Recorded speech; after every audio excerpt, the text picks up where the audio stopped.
हवा बदलते ही पीठ पलटने में माहिर हैं के पाठक। सिर्फ कड़े फैसले और अड़ियल रुख के लिए जाने जाते हैं के पाठक, बल्कि कई दफा वो अपने ही आदेश बदलने या वापस लेने के लिए भी मशहूर हैं। शीतलहर के कारण स्कूलों में छुट्टी पर पहले बिफरे, फिर इसकी इजाजत भी उन्हें देनी पड़ी। कोचिंग संस्थानों को स्कूल अवधि में बंद रखने का आदेश उन्हें संशोधित करना पड़ा। प्रतियोगी परीक्षाओं के लिए चलने वाली कोचिंग संस्थानों को उन्होंने विरोध के बाद बाहर किया। के पाठक के वापस लिए गए फैसलों में से कुछ प्रमुख फैसले आज हम आपको बताएंगे। तो आपको बता दें चले, लगातार के पाठक स्ट्रिक्ट भी हैं और रहमदिल भी हैं। बिहार में भयंकर शीतलहर को देखते हुए कई जिलाधिकारियों ने स्कूलों में छुट्टी का आदेश निकाल दिया था। जिस समय जिलाधिकारियों ने आदेश जारी किया, उस वक्त के पाठक छुट्टी पर थे। छुट्टी से लौटते ही भड़क गए। उन्होंने कड़ा पत्र जिलाधिकारियों को लिखा और स्कूलों को बंद रखने का आदेश वापस लेने का फरमान जारी कर दिया।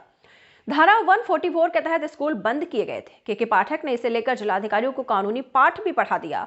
उन्होंने कहा कि जब बाजार खुल सकते हैं, मॉल खुले रह सकते हैं और सिनेमा हॉल चालू रह सकते हैं, तो स्कूलों में छुट्टी क्यों होनी चाहिए? क्या सबसे अधिक ठंड स्कूलों में ही लगती है?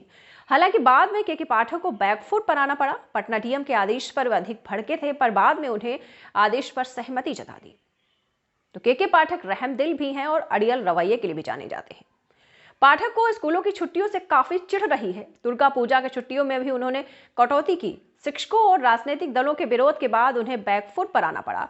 उन्होंने स्कूलों के अवकाश कटौती के आदेश को वापस ले लिया। उन्होंने दुर्गा पूजा की छुट्टी खत्म कर शिक्षकों के प्रशिक्षण का आदेश दिया। रक्षाबंधन की छुट्टी भी के पाठक ने खत्म कर दी, लेकिन सीएम नीतीश कुमार की दखल के बाद छुट्टी बहाली करनी पड़ी। तो आपको बता दें चले, लगातार के पाठक कभी ऐसे फैसले ले लेते हैं जो लोगों को परेशान करते हैं, लेकिन ऐसा नहीं है कि वो अड़ियल हैं। वो लगातार रहमदिल भी हैं और कभी कभी अपने फैसले वो वापस भी ले लेते हैं। तो हवा बदलती पीठ पलटने में माहिर है मिस्टर के पाठक।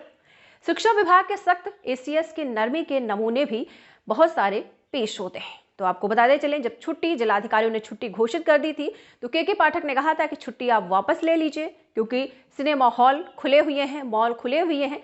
क्या सबसे ज्यादा ठंड स्कूलों में ही लगती है? दीक्षांत एडुटेक लाया है दीक्षांत डिजिटल क्लास। दीक्षांत डिजिटल क्लास का उपयोग कर छात्र बना सकते हैं पढ़ाई को बेहद आसान और मजेदार। दीक्षांत डिजिटल क्लास को स्कूल में बैठकर देखना है तो पेन ड्राइव और स्मार्ट टीवी बनेगा सही माध्यम। चलिए अब ये भी जानते हैं कि दीक्षांत डिजिटल क्लास का फी स्ट्रक्चर क्या होगा।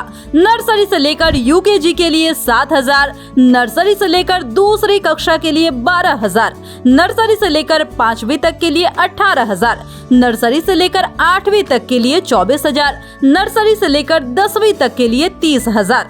अगर आपको डेमो करना है तो उसके लिए आप दीक्षांत डिजिटल क्लास के यूट्यूब चैनल को विजिट कर सकते हैं। हमारे यूट्यूब चैनल को सब्सक्राइब और फेसबुक पेज को लाइक करना ना भूलें। धन्यवाद।